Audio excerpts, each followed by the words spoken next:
kamay sa mesa. Nag-survey po kami ng isang Pinoy. The top 6 answers are on the board.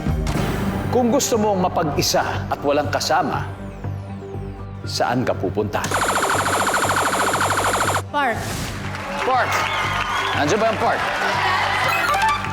Okay? Hi, Ross. Marami pang mas mataas. Kung gusto mo mapag-isa at walang kasama, saan ka pupunta? Sa simbahan. Sa simbahan. Nandiyan ba ang simbahan? Okay? Hi, Ross. Pass or play? Play. Tara.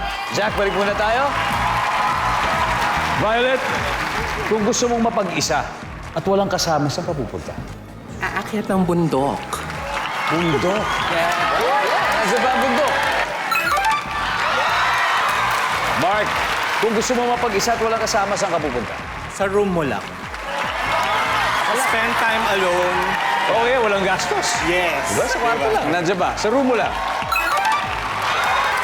Jay, kung gusto mo mapag-isa at walang kasama, saan ka pupunta? Mag-vacation Saan? sa dagat. Sa dagat. Dito may bundok ka. Bakit hindi tayo pumunta ng dagat, Shirley? Nandiyan ba yan? Yes? Ha? Mukhang mahilig kayo mag-ano, ha? Mag-solo, ha? Ay, Ross, kung gusto mo mapag-isa at walang kasama, saan ka pupunta? Sa... It's okay, Violet. Kung gusto mo pag-isa at walang kasama, saan ka pupunta? Coffee shop. Coffee shop. Nandiyan ba ang coffee shop, guys? Wala. Fast and fashionable. Hadal na kayo, Mark.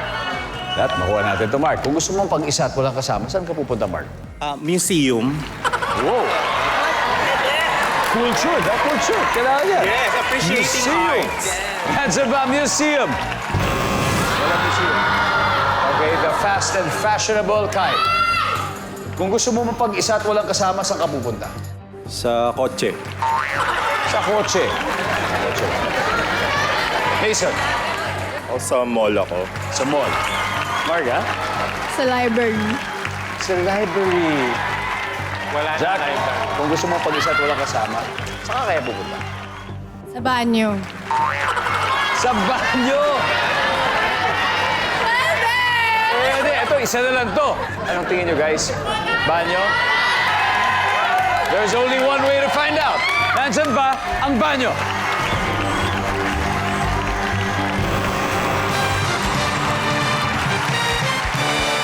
Number 6. What is number 6? Pero alam niyo ba, number 7 yung banyo sa survey? Meron talaga, pero number 7 siya. And just like that, the Fashion Institute of the Philippines slays with 84 points.